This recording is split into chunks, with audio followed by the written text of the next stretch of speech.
जब आप कोई प्रैक्टिकल सब्जेक्ट पढ़ना स्टार्ट करते हो वहाँ पे मार्क्स डिस्ट्रीब्यूशन टेबल में आपको ऐसे लिखा हुआ मिलेगा एंड सेमेस्टर एग्जाम 50 मार्क्स और पीए प्रोग्रेसिव असेसमेंट 50 मार्क्स और उसके आगे एक ऐसे सिंबल रहेगा। इसमें से हमें ये क्लियरली पता चल जाता है कि ये जो 50 मार्क्स है वो जो एंड में एग्जाम होगी, प्रैक्टिकल एग्जाम जहाँ पे प्रैक्टिकल परफॉर्म करोगे उसके है। लेकिन हमें ये समझ में नहीं आता कि ये प्रोग्रेसिव असेसमेंट के 50 मार्क्स इसको कैसे डिवाइड किया हुआ है। इसमें से जो रिटर्न वर्क है उसको कितने मार्क्स है, मतलब जो आप मैनुअल लिखते हो उसको कितने मार्क्स है, और जो माइक्रो प्रोजेक्ट बनाते हो उसको कितने मार्क्स है। तो आज इस पूरे वीडियो में हम लोग डिस्कस करेंगे कि ये 50 मार्क्स कैसे डिवाइड होते हैं और इस साइन का मीनिंग क्या होता है।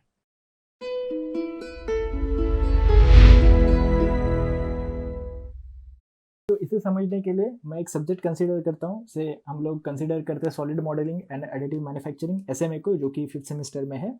वहाँ पे आप देखोगे आपके एंड सेमेस्टर एग्जाम जो होती है 50 मार्क्स की होती है और प्रोग्रेसिव असेसमेंट का जो है वो 50 मार्क्स होता है। तो हम लोग जो अभी देखने वाले हैं वो पूरा प्रोग्रेसिव असेसमेंट के ये जो 50 मार्क्स है इसके बारे में हम लोग देखेंगे।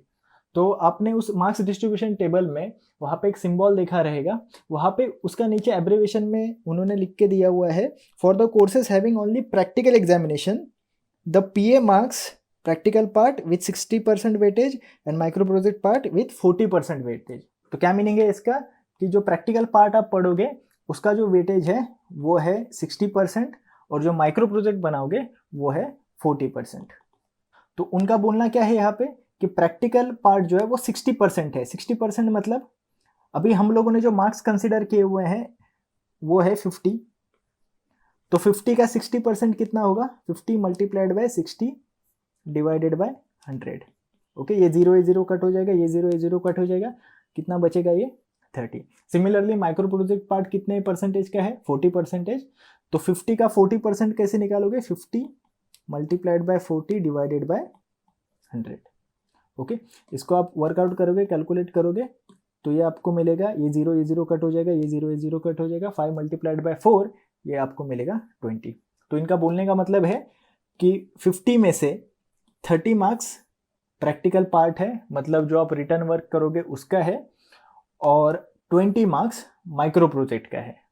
ओके, अभी हम लोग आते हैं प्रैक्टिकल पार्ट में। प्रैक्टिकल पार्ट में 30 मार्क्स है, तो लेकिन आप जो मैनुअल लिखते हो उसके ऊपर आपको मार्क्स दिया जाता है 25 में से। ओके, तो यहाँ पे मैंने एक एग्जाम्पल लिया हुआ है, कंसीडर करो कि प्रैक्टिकल 1 में आपको मार्क्स मिले 24, प्रैक्टिकल 2 में मिले 24, प्रैक्टिकल 3 में मिले 23 एंड सो ऑन। ऐसे कितने टोटल प्रैक्टिकल है यहाँ पे, 12। ओके, तो 12 प्रैक्टिकल के मार्क्स मैंने यहाँ पे लिखे हुए हैं। अभी टोटल कितना हो गया इसका, 25 मल्टीप्लाइड बाय 12 कितना हो गया, 300। तो 300 में से आपको कितना मिला, तो इसका हमें टोटल करना पड़ेगा। इसका आप टोटल करोगे तो ये टोटल आपको मिलेगा 282। ओके, तो कंप्लीट 300 में से हमें कितना मिला, 282। ये मैनुअल के ऊपर है। अभी हमें इसको कन्वर्ट करना है कि 30 में से आपको कितना मिला। ओके, तो कैसे करोगे, आपको मिला 282 300 में से, आपको निकालना है कि 30 में से फिर कितना रहेगा वो। ओके, तो 30 में से ये कितना है, तो इसको आप वर्कआउट करोगे तो ये आपको मिलेगा x is equal to 28.2। Okay, now तो ये जो आपने रिटर्न वर्क किया, पूरा जो मैनुअल लिखा उसके 50 में से कितने मार्क्स है, 28.2। ओके, क्लियर है। अभी माइक्रो प्रोजेक्ट में आओ। माइक्रो प्रोजेक्ट में आपको मार्क्स दिया जाता है 10 में से, 10 में से आपको मार्क्स दिए जाते हैं। ओके, तो यहाँ पे एक एग्जांपल कंसीडर कर लो कि आपको मार्क्स दिए हुए हैं, आपको मार्क्स दिए हुए हैं समझो 9। ओके, 10 में से 9।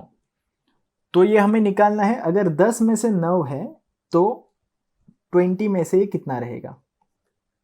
ओके, इसको अगर आप कैलकुलेट करोगे तो आपको ये मिलेगा x is equal to 18। Okay, तो इस 50 में से आपने जो रिटर्न वर्क किया, जो प्रैक्टिकल पार्ट किया, उसके मिले 28.2 और जो आपने माइक्रो प्रोजेक्ट बनाया उसके मार्क्स मिले 18। तो यहाँ पे जो आप माइक्रो प्रोजेक्ट बनाओगे उसके मार्क्स डबल है। ओके, वहां पे 10 में से मिलते हैं, यहाँ पे 20 में से मिलेंगे, इतना याद रखो। ओके, तो यहाँ पे आ गए ये 28.2 और यहाँ पे आ गए ये 18। ओके, इसका अगर आप टोटल करोगे तो आपको मिलेगा 46.2 और इसको फिर राउंड ऑफ किया जाएगा 47। ओके, तो इस तरह से इसका कैलकुलेशन किया जाएगा। ओके, तो आपको एग्जैक्टली पता होना चाहिए कि जो आप मैनुअल लिख रहे हो उसके कितने मार्क्स हैं, जो आप माइक्रो प्रोजेक्ट बना रहे हो उसके कितने मार्क्स है। ये पर्टिकुलरली मैं बोल रहा हूँ अगर सिर्फ प्रैक्टिकल कोई सब्जेक्ट है तो, और हर एक सेमेस्टर में आपको एक प्रैक्टिकल सब्जेक्ट रहेगा। ओके, तो एग्जैक्टली पता होना चाहिए कि कितने मार्क्स किसके लिए। आप जो मैनुअल लिख रहे हो उसके कितने मार्क्स एक्चुअल में आपको मिलने वाले हैं। ये अगर सेमेस्टर चालू होने से पहले अगर आपको पता रहेगा तो आप क्लियरली उसका प्लानिंग कर सकते हो। ओके, ये सब हाथ के मार्क्स है, इसको लूज मत करो। ठीक है, अगर ये वीडियो आपको पसंद आया तो इसको लाइक कर दो, ऐसे वीडियोस के लिए चैनल को सब्सक्राइब कर दो। Thank you.